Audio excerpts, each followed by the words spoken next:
Hi everybody! We all know that Spotify is by far the most successful audio streaming platform in the world.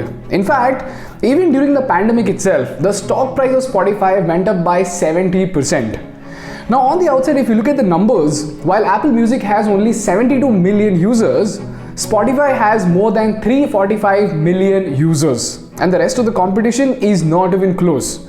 On top of that, its recommendation and playlists have been so amazing that you will agree that it has given you an incredible experience every single time. But you know what, guys? Fortunately or unfortunately, in 2021, Spotify is in deep trouble. While on one side the losses of the company have been stacking up rapidly, on the other side, with the giants entering the streaming market, Spotify is officially in a business war. And what you're witnessing right now is perhaps one of the most interesting internet business wars in history. And if you pay very close attention, you'll be able to learn some incredible business lessons that you can apply to your startup. And most importantly, as an investor, if you're investing into US stocks, this streaming war is going to be very crucial. The question is, what is this business war? And most importantly, as an entrepreneur, what are the business lessons that you can learn from this iconic case study? People, the music streaming revolution of the world started way back in the 1990s. Now, back then, that is from 1984 to 1999, CDs were the ultimate instrument of the music industry. The distribution channel of the music CDs made the record labels and musicians billions of dollars every single year. But in the 1990s, the internet and the computer revolution began to pick up, resulting into a massive penetration of both computers and the web into the American household. Now people, if you see, this is a fine culmination of technology and connectivity. And if you observe closely, every time this golden combination happens, it gives rise to a new generation of startups. In the music industry, it was a company called Napster, which was started way back in 1999 by an 18-year-old kid called Sean Fannings and Sean Parker. In simple words, Napster was nothing but a music torrent. That is, instead of buying a CD for $20, you could download an MP3 file for free and share it with your friends. And you know what, guys? This invention was a disruption in the making, because what followed next was the first wave of music streaming. And this wave did not just change the way people listen to music, it literally changed the entire music industry. Within a few months, it had 4 million song downloads, and in less than a year, Napster had 20 million users. Now initially, people thought that it's no big deal, but in some time, the numbers of Napster exploded further to 60 million users by 2001. And this is when the record labels began to realize that their stores are incurring losses. And when they actually computed, it shocked them to see that they were incurring more than $100 million in losses due to Napster. And that's when hell broke loose for Napster. They got slapped with a lot of lawsuits, and what followed next was the historic suit that led Napster to pay millions of dollars to artists, creators, and record label companies. Eventually, they had to shut down their operation in some time. Now, while most people thought that piracy will be gone and that CDs will be back, as it turns out, Napster left the market, but the behavioral design of the society had been so strongly altered that people just didn't go back to CDs at all. The CD stores were still closing down, and other piracy websites took the place of Napster. Companies were still incurring millions of dollars of losses because people just wouldn't pay $20 for an album. And this is when the record labels were desperately looking out for an alternative to actually get their distribution channel back on track. And while all of this drama was going on, there was one man who noticed all of this and decided to become an opportunist during the times of chaos. And this man was none other than the legendary Steve Jobs himself. And the solution that he brought to the table was to give people ultra cheap music and to give record labels a non-piratable distribution channel for their music. And this solution was none other than the iconic iPod. And the rest is history. The record labels again started to make billions of dollars. Customers fell in love with the iPod as it brought along the second wave of music streaming revolution. But there were two major problems over here. Number one, not everyone owned an iPod or a MacBook, and number two, not everyone could pay for each album, but everybody had computers and the internet. So guess what? This culmination of technology and connectivity again gave rise to another generation of startups, and the most successful player in this segment turned out to be none other than Spotify, which started way back in 2006. Spotify learned from the pains of the customers and decided to build a music streaming platform that could be used by everyone and could be used by everyone for free. And this is where Spotify deploys its freemium model with an option to subscribe. But this time it wasn't easy because they knew what happened to Napster, and the subscription model was way more complex than the discrete model of iTunes. Because when it comes to CDs or iTunes, it was pretty straightforward. If you buy a $1 album from iTunes, 80% of that money goes to the record labels, 20% of that is mediator fees, and that's it. Whereas in case of subscription, it's quite difficult because you're giving unlimited access to everyone for a defined fees. So the revenue distribution itself becomes very, very complex. But fortunately, the Spotify guys got through it, and they spent about $9.8 billion between 2006 to 2018 just to get the music rights without legal issues. And they built the freemium model to make music accessible to everyone. And what followed next was the third wave of music streaming, that is unlimited legal music which could be listened for free. As a result of which, again, Spotify exploded, and today it is a market leader with the highest number of paid subscribers. But again, there were three problems. Number one, ad revenue was not enough to pay the artist well, and because the music is free, very few people actually opted in for a subscription. Number two, there was no profit for Spotify. In fact, the company suffered massive losses during its rise. And last and most importantly, things got really ugly with the artists. Taylor Swift and Adele broke up with Spotify over low pay, and again it led to a series of troubles for them from the creator side.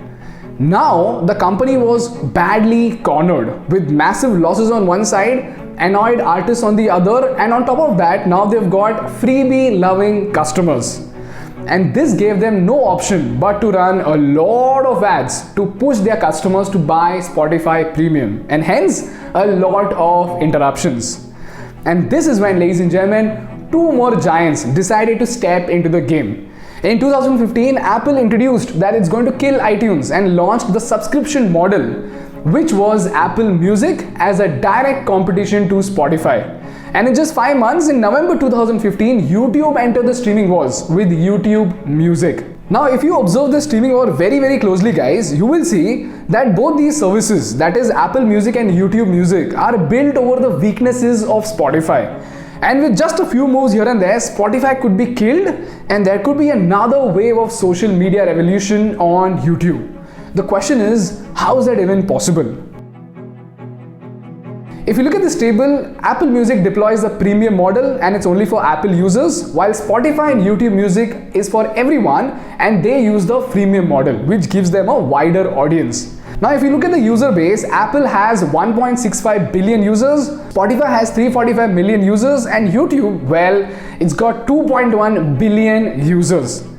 But when it comes to paid subscription, Spotify is way ahead of Apple because of its accessibility through both Android and Apple.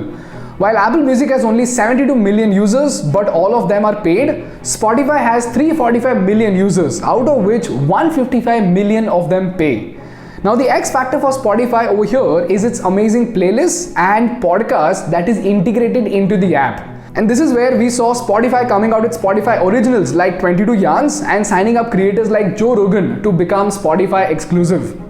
But Apple and YouTube both also have their podcast, but separately. YouTube has Google Podcasts and Apple has Apple Podcasts. And now, guys, here comes the big difference.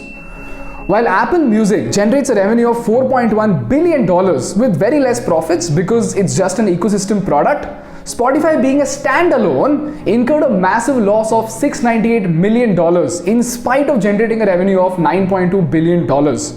And YouTube, well, it's way ahead of the game with $19.7 billion in revenue. And this is mainly because of its video service.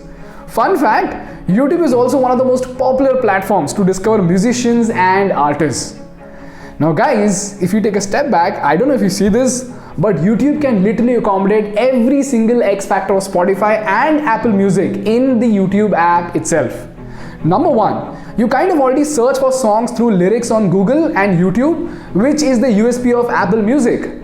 Number two, you can ask Google which song is playing and it will find that out for you, which is nothing but a Shazam feature.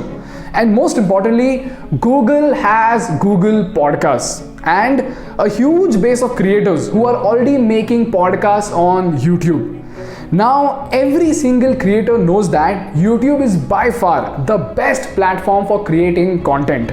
And users know very well how well YouTube understands them and their preferences. Now, if YouTube rolls out an update tomorrow saying that Google Podcast is now integrated into YouTube as YouTube Podcasts, do you realize what's going to happen? It's going to lead to another huge wave of creators who will flock to upload their audio content on YouTube, because there are already a ton of amazing audio creators who are desperately wanting to be on YouTube. And if given a chance with the YouTube algorithm, it's going to be a game changer for them. And the best part is, because it's available both on Android and iOS, the user base is insanely huge. So basically, YouTube literally has the best of both Spotify and Apple. And when integrated together, it will become unbeatable in the content space, just like Instagram is right now for social media networks. And my sense is, one day there'll be a grand announcement that's going to change everything for Spotify. This is what, ladies and gentlemen, is happening in the streaming wars. Now let's move on to the most important part of the video, and that is, what are the lessons that we can learn from this iconic case study? Before we move on, I want to thank our resource partners, IND Money, for supporting our content. Now people, every time I make a video about a US company saying that, Domino's stock went up by 2000% or Netflix stock went up by 10,000%, the one thing that I often get asked is, that's all great, but then tell us, how do you invest into those companies? So if you are someone who wants to directly buy or sell US stocks without paying any commissions, I would highly recommend you to use the IND Money app. Recently, I made an investment into an entertainment company, and what I loved about this app specifically is that IND Money did not charge any setup fees or monthly fees to get started. There was absolutely no paperwork, and the entire process was done within a few minutes, and that is my personal favorite. And the best part is, you can even buy fractional stocks. For example, one share of Amazon today will cost you around $3,600. That's about 2.5 lakhs. So in this case, you can just buy 0.1 Amazon stock for just $360. So if you're somebody who wants to start investing into the US stock market, I will leave an express link to get this app in the description and in the pinned comment. All you have to do is click on it, download the app, enter your PAN card details, address proof, and link your bank account, and that's it. You can get started with US stock investment right away. Now let's talk about the lessons from the case study. Lesson number one. People always remember, being a first mover can sometimes be a terrible thing. And as far as my observation goes, it's almost every time a terrible thing. And it's always better to be a second mover so that you can build upon the mistakes made by the first mover. In this case, if you see, iTunes built over Napster, Spotify built over iTunes, and Apple Music and YouTube Music built over Spotify. So if you're the first mover, you got to be very, very careful. And if you're the second mover, you got to be very, very happy, at the same time very sharp about the mistakes that are being made by the first mover. Lesson number two. Companies might come and go, guys, but the behavioral design they leave behind will stay forever. In this case, it is a paradigm shift from CDs to streaming. So while most people will neglect it and try to reverse it, you as an entrepreneur can be an opportunist and can bring about a solution which is forward-looking rather than backward-looking. In this case, the opportunist was none other than the legendary Steve Jobs himself, who built upon the behavioral design left behind by Napster. And most importantly, always remember, guys, the culmination of technology and connectivity is always the sweet spot of innovation, and it will give rise to the most revolutionary startups. In this case, it was computers and the internet. But in the next 3 years, it's going to be green tech and the internet, blockchain and the internet, and most importantly, artificial intelligence and the internet. And this is where you can find your greatness to build an incredible company, or as an investor, find the uprising gems in the stock market. That's all from my side for today, guys. If you learned something valuable, please make sure to hit the like button in order to make YouTube Baba happy. And for more such insightful business and political case studies, please subscribe to our channel. Thank you so much for watching. I will see you next time. Bye bye.